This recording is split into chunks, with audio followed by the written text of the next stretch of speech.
All right, well, this is Jonathan Dupree, and we're about to get the webinar started. It's going to start here in just a couple of minutes.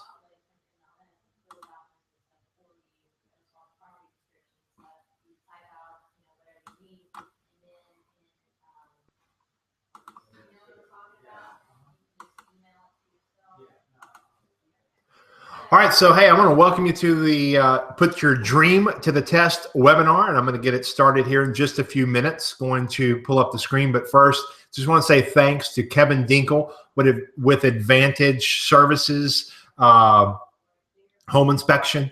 He has done numerous inspections for me over the last, 15 or 20 years. Inspected homes that I personally bought, and he is the sponsor of today's webinar. So I just want to say thank you, Kevin, for sponsoring this webinar. In fact, he gave me this cool shirt, so I wore it, and I thought I'd start off the webinar today video style versus jumping right into the PowerPoint, which I'll get to in just a minute. But thought I'd show off his. He left me this cool shirt, so I said, "Man, I'm going to wear that on Monday for the Maxwell Mastermind." So I'm going to click over here and get onto our presentation, and we will get started. All right, so we're talking about putting your dream to the test. We're talking about how to accomplish your big goal, your big dreams. And we've talked about the ownership question. We've talked about the clarity question. And the ownership question says, do I own this dream, or am I living someone else's dream? The clarity question says, what do I need to do to gain clarity to my dream? Because when you have clarity, you have power. And when you have clarity, it says, I've got a clear vision. I know where I'm going. I clearly see my dream. And now we're moving to the reality question. And the reality question says, am I depending on factors within my control to achieve my dream? There's a great quote, and it says, reality is the enemy of fantasies, but not of dreams. And when you think of that quote, today we're going to talk about the difference between fantasizers and dreamers. What's the difference between living in the fantasy world versus having a dream that you're pursuing? Dreams, by definition, are not supposed to be to start with reality. They're supposed to be fantastic and incredible and out of the box. If you think about it, dreams start, or they're birthed from hopes and desires and possibilities. They're the product of our imagination and creativity, but that also presents a problem. And you've got to ask yourself, is a dream worth pursuing if it has no chance of becoming a reality? I'm not telling you to set limits, because I think you should unlimit your thinking, but you also have to know what's the difference between fantasy and reality. Many people have been sold this bill of goods when it comes to dreams. They've heard their parents and educators and motivational speakers saying things like, you can go as far as your dreams will take you, and if you can believe it, you can achieve it. And they've read the different quotes and dreamers. However, you've got to understand that your dreams need to be based in reality and not fantasy. You do need to aim high, yet you also need to understand, where's my dream in terms of the world of reality? What can truly happen? What can I really accomplish? So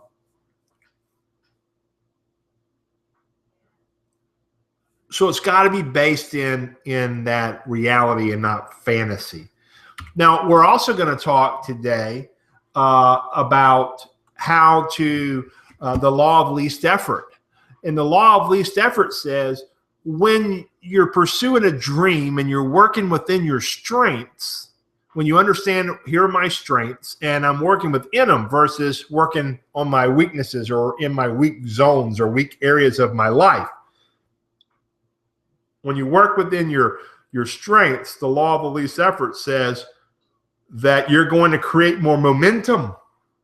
You're going to experience results faster. And when you work within your strengths and when you're applying the law of least effort, then you have consistent good results. And one of the things that we need in our life is consistency. And when we start to consistently have the right results or good results that show up, it's because we're implementing the law of least effort. Now, I'm going to talk about these towards the end today, but I just wanted to let you know these are the two big areas I want you to make a note of: the law of least effort and consistent good results. That ties in with this reality question. I'm going to give you some exercises to do in the mastermind as well. So when you're looking at the screen in front of you, there's a box that says submit a question.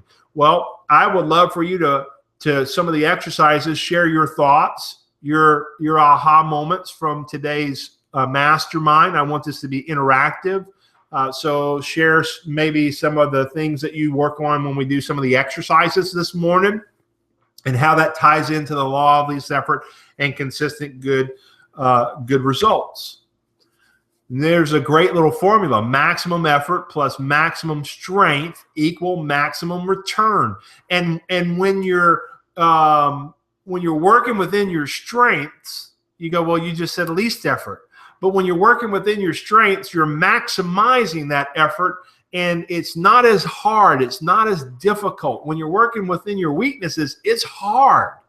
It's difficult because you're operating in an area that you're not strong in.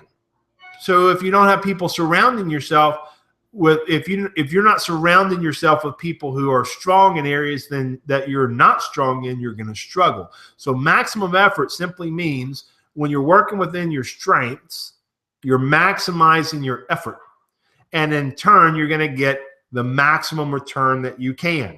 So I want you to keep that in mind. Now, when you talk about success, you always have to bring in mindset. Mindset is that little thing that makes a big, big, big difference in the results that you get. Now, think about this. Think about TV shows. All you have to do is watch the reality TV shows and realize they're not real at all. What's your favorite reality show? I'd love to hear what you watch. I know my wife sometimes watches the Real Housewives, and I'm like, that's the farthest thing away from reality. It's crazy. But maybe you've seen American Idol, and if you've seen that show, tens of thousands of people try out for American Idol, but only the very, very best and the very, very worst get a chance to audition between the judges. And they pick competitors for these recording contracts. Well, some of the contestants are clueless about themselves and their abilities. Maybe you remember William, I think it was William Chung, or I think that was his name, William Chung or William Hung. I can't remember the last name. And he sang She Bangs, and it was so funny, and he was so horrible, but he thought he was so good. They even brought him back on the show, and if you just Google him, YouTube him, you'll laugh. You'll laugh so hard until your stomach hurts, because and what's sad is he has this dream that he is this great singer, but that's not reality. And some of these people are clueless about their abilities. They sing off key. They're just horrible. And they tell everyone how proud and fiercely confident they are about their talent, even the ones who've never sung in public before. And when the judges tell them that they aren't good enough, a professional musician, a recorder, a producer, recording artist who has tons of #1 hits, a record executive, the wannabe starts to throw tantrums and insults and say, well, that's just your opinion. You don't know what you're talking about. I'm great. And I have to admit, I find some of it entertaining. However, they're fantasizing versus having a dream. Believing in a dream isn't enough. Desperately wanting it isn't enough. Are these contestants passionate about their dreams? Absolutely. Are they committed to their dreams? In the moment, they are. Are they going to achieve their dream and be the next American Idol? No. And here's why. It's because their dream and reality have never met. I want you to think of that phrase. Their dream and reality have never met. So I want you to stop for a second and I want you to think about this. Think about clarity. Hopefully you brought clarity to the vision of your dream. How clear is the picture of your dream?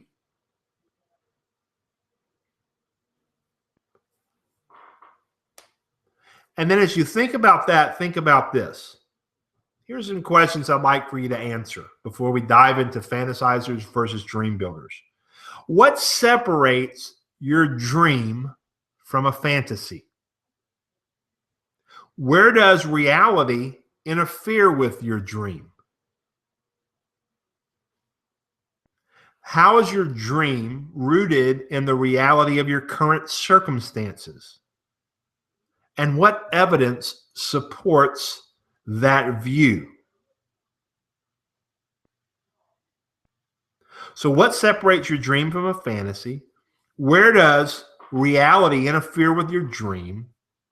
How is your dream rooted in the reality of your current circumstances? And what evidence supports that view?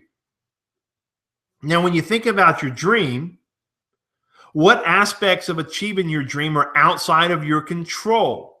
And how are you going to manage that? What's in your control? Where will the discipline be required on your part? What areas of your dream are currently subject to luck?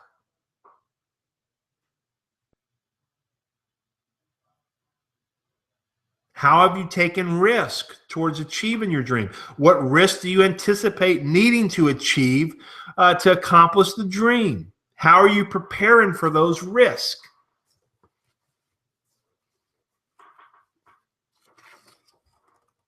If you're depending on luck, all I can say is lots of luck to you.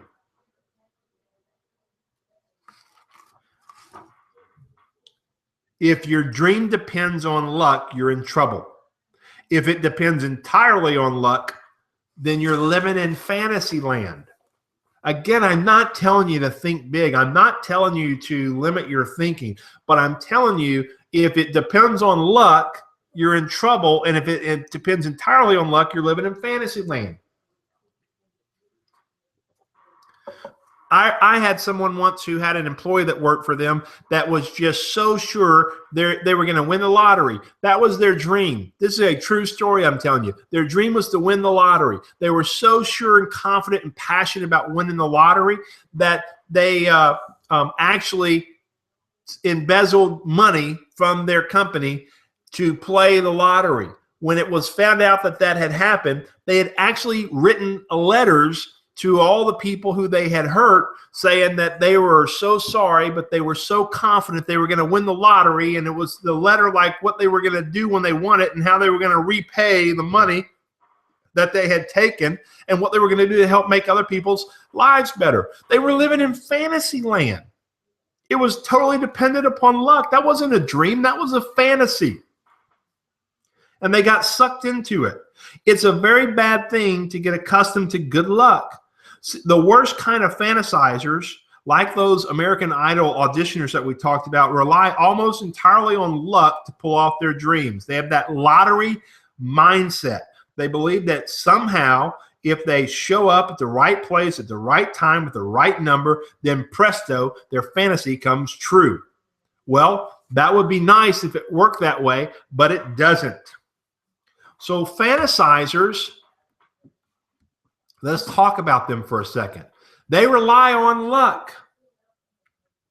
As you move forward in the pursuit of your dream, You need to ask yourself, am I depending on factors within my control to achieve my dream, or am I relying on luck? Fantasizers also focus on the destination.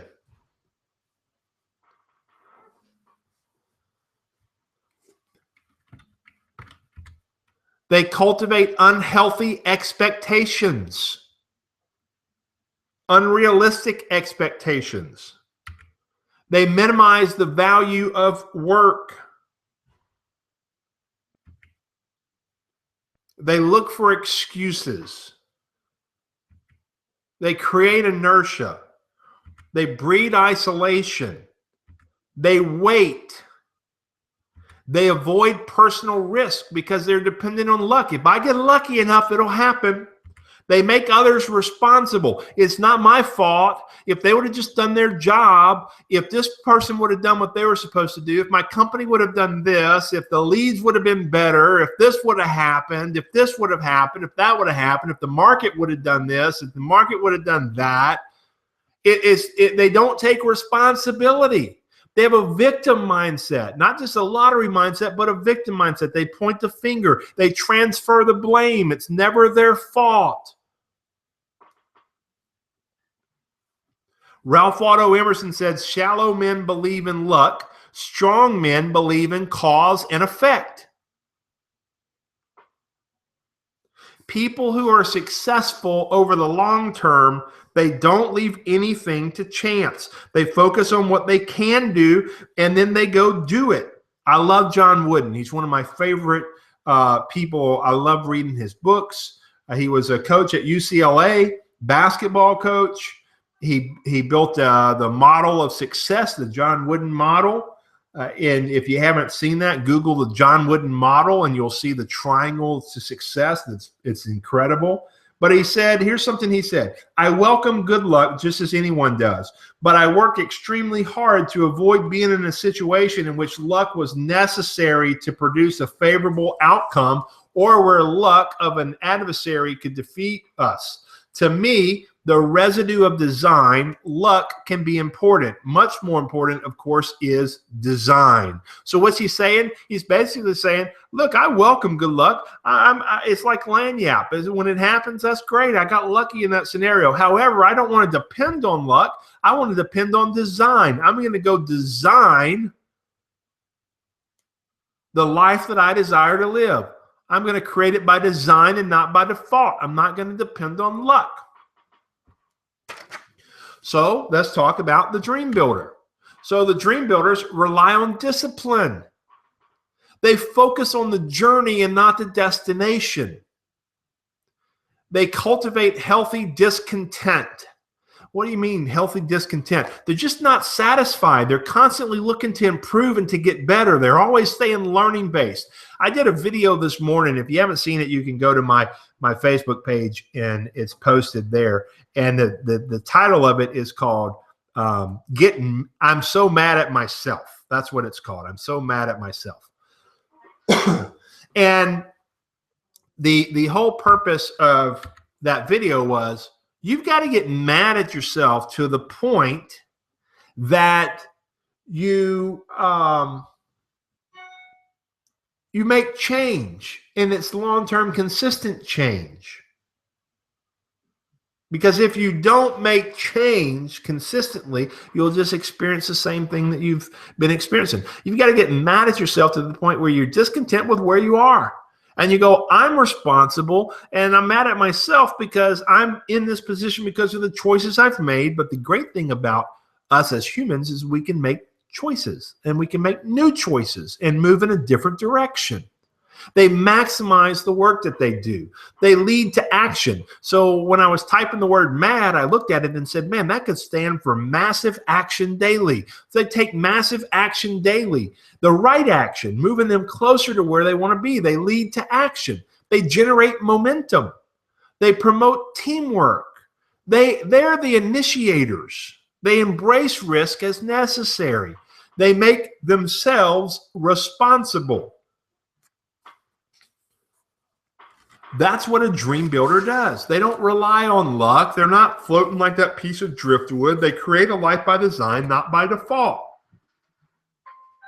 So when you think about this and you think about how to respond to reality, I want you to think of a few things. And here are some things I think you will find. The first is the journey will take longer than you hoped. The obstacles will be more numerous than you believed. The disappointments will be greater than you expected. The lows will be lower than you imagined, and the price will be higher than you anticipated. So you have a starting point. You go, I'm starting at a certain place. You have to gain a current reality of where you are in your business, in your personal life, whatever goal it is or dream that you're pursuing. So, I'm starting at this place. Then you determine what you naturally do well. That's called operating in your strengths. That is called implementing the law of least effort. You inject habits. See, motivation gets you going. Habit keeps you going. You've got to apply the right habits. We all have habits. They either serve us or they don't serve us. So you need to create the necessary habits that are going to move you towards where you're headed. And then you realize your potential. We've just scratched the surface on what we're truly capable of accomplishing. So you got to realize what you're truly capable of doing. And then you realize the dream. It becomes a reality. Reality is the foundation of your dream. Now think back to what I said earlier. The journey will take longer than you hoped. So I had a dream to start my own company. And a year ago, we took this challenge. And we started to put in place what we needed to make the dream become a reality. The journey will take longer than I hoped. I knew that. I said, if we can move into the top 3 in market share within our first 24 to 36 months, that'll be a great accomplishment. This is our first year in business. We just finished month 12, year 1 this month, and year to date in market share, we're number 5. Our goal is to move into the top 3 and then into number 1 in the next 12 to 18 months. I needed to have a realistic expectation, not an unrealistic expectation. Now, at first, I'm like, we're going to be number 1 right away. We're coming out the gates. But I had to cloak it in reality. I had to go through the same process because reality is the foundation of your dream. The second thing I shared with you is not only will the journey take longer than you hoped, but obstacles will be more numerous than you believed. And in our first year, we've overcome tremendous obstacles. We've had obstacles at every angle. We've had people against us from the start. We've had every obstacle that any startup business would have to face. We've faced it, and I know that we're going to have many more obstacles come our way. But when you realize that and you're prepared to handle it and you work within your strengths, it makes it much easier to go over or around or under or through the obstacle and not let the obstacle paralyze you in fear. The third thing I shared with you was the disappointments will be greater than you expected. Now, I'll tell you, this one for me was kind of a wake-up call. If I'm going to be open and honest with you, I was really disappointed because when I pursued this dream, I didn't realize that I would lose as many friends as I did. I didn't realize as many people would just shut me out of their world for pursuing a dream. And that was a great disappointment to me. And that disappointment was greater than I had expected. I knew some of that would happen, but I didn't know it happened to the degree that it did. Now, I'll tell you, I've got far more people, I believe, for me than against me, but I had people who were really close to me, I thought, that we just don't even speak anymore. They won't even take phone calls from me. They won't respond to text messages. If I see them in a coffee shop, they turn and walk the other way. And they have to deal with that, not me, but it doesn't mean I'm not disappointed. The disappointment was greater than I expected. That was a learning lesson for me. John Maxwell says sometimes you win, sometimes you learn. I definitely have been winning, but that was a learning lesson for me. The fourth thing was the lows will be lower than you imagined. You know, I look back at the year, we've had some great highs, but we've had some tremendous lows. I lost my best friend. And that was probably one of the greatest lows in my life, something I still struggle with to this day, one of the leaders in our company. And so you're going to have lows in your life, and you're going to have to navigate through them. But if you're pursuing a big dream, the lows will be lower than you imagine them to be. So why am I telling you that?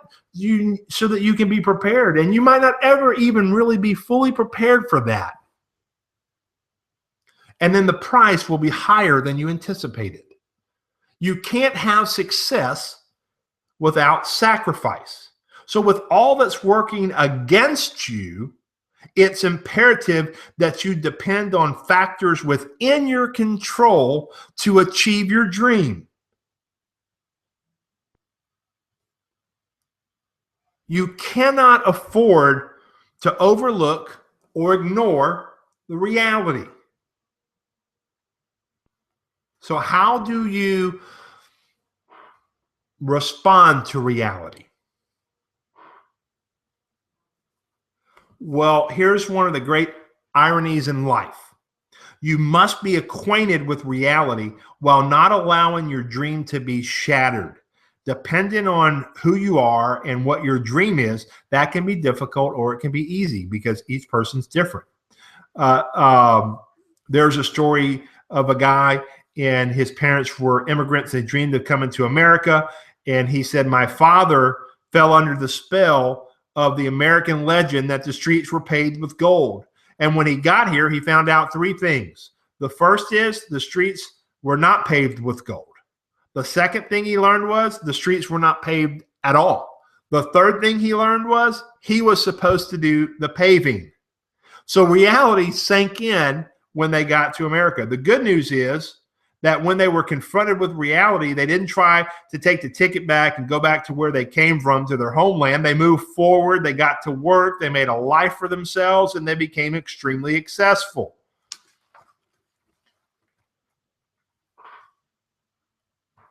So the more unrealistic your dream, the more you will be tempted to depend on things that you cannot control to make it a reality, like luck.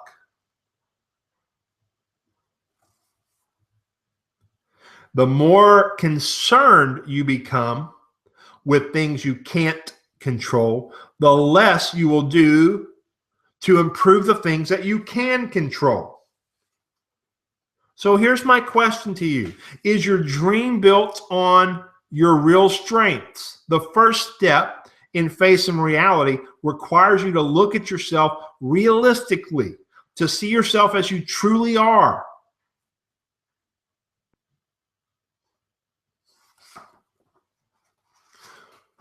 So step number one is to build on your strengths. And when you build on your strengths, realize that you're activating the law of least effort.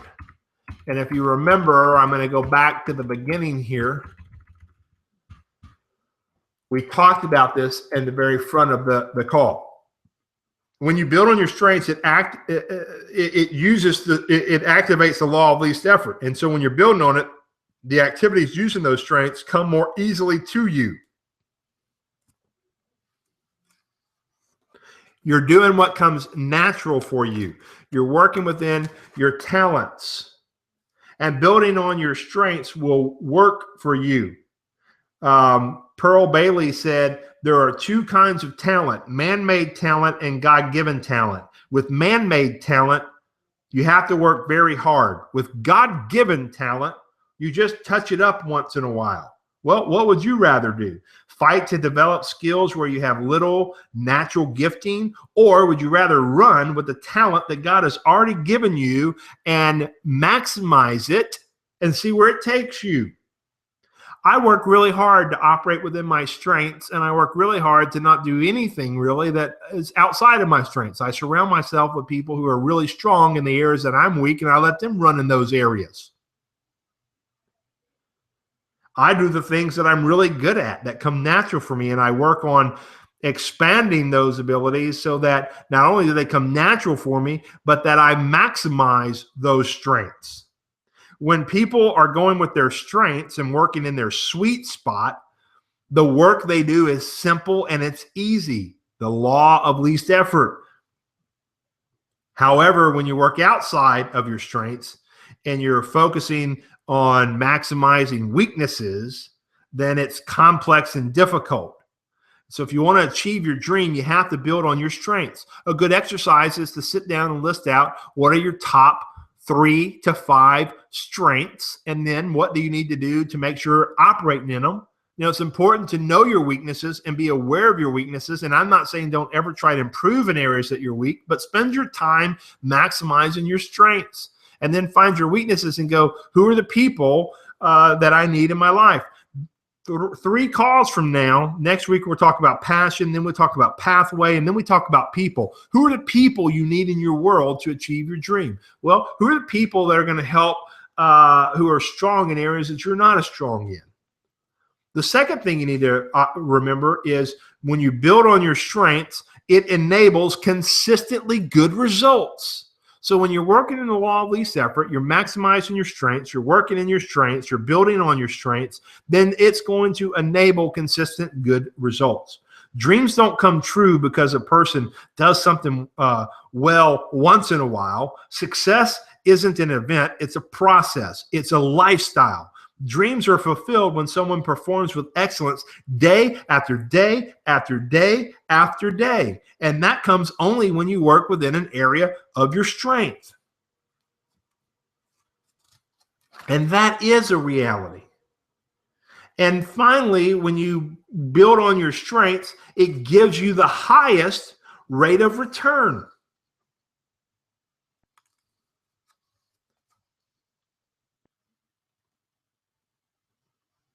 You want to have those good results and you want to have the highest return, you've got to build on your strengths. Successful people always put their time and their energy and their effort and their resources into their strengths because they receive the highest return from it.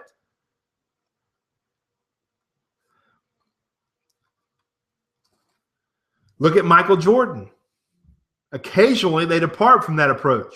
He quit basketball to play baseball, and the result was mediocre. Basketball was his sweet spot. That's the thing that would always give him the highest return, and people will agree he's one of the best to ever play the game. However, at baseball, he lasted 1 year, never got higher than AA ball, and that's probably not what he wants to be remembered for. So he went back to basketball, and he maximized his strengths.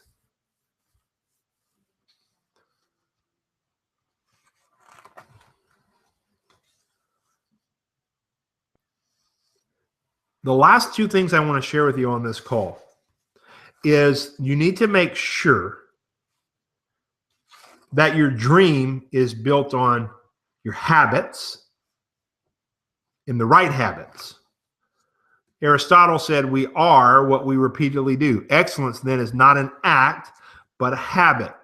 Habits are an important part in achieving your dream. They're taking you in a particular direction. You have to take a realistic approach to yourself, and you have to know where your habits are taking you. If your habits don't line up with your dream, then you need to either change your habits or change your dream. If you want to hold on to your dream, then be prepared for a battle to change your habits, because bad habits never go away by themselves. So if they don't line up with your dream, you either need to change the habits or change the dream. And that's uncomfortable. It can feel unnatural to do something different than you've always done. So here's something I want you to do. Even while you're sitting at your computer, I want you to put your hands together and interlace your fingers. And when you do this, people always put the same thumb on top. So I'm doing it right now. My right thumb is on top, and it feels natural. Now, I want you to separate your hands and interlace your fingers again, but do it so that your other thumb is now in the top position. So now my left thumb is on top. Doesn't it feel weird? mean, it just doesn't feel natural. I had to think about it to even do it. Try this. Cross your arms. And once again, people always do this, and they always put the same arm on top. My right arm is on top. Uncross them, and now cross them again with the other arm on top. That just feels weird to me. It just is not right. I have to, again, think about it. So if someone asks you from now on to do things the opposite way than you typically do them, it would feel awkward and it would feel uncomfortable. It would also take a continual effort on your part to change. And that's how you'll feel as you work to change your habits in your life. But you have to be willing to make those changes. That was my video this morning, all about being mad, taking massive action daily and getting mad at yourself to the point where you make the necessary changes even when it feels uncomfortable and awkward. Because won't the effort be worth it if you know down the road your new habits are going to get you closer to your dream? Sometimes it's not what do we need to learn, it's what do we need to unlearn. What do we need to pour out of our cup so that we can make room for the new?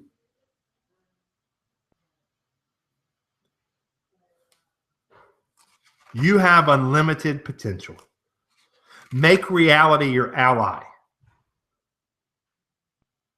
Here's some homework I want to give you for the week to help you maximize this call. I want you to clearly identify, write out your dream. This is my dream. Then I want you to identify and define your starting point. Here's where I am right now. So here's my dream. I want you to write it out.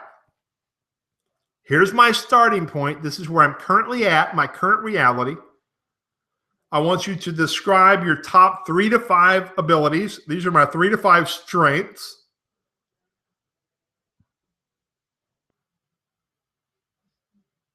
And these are my 3 to 5 weaknesses.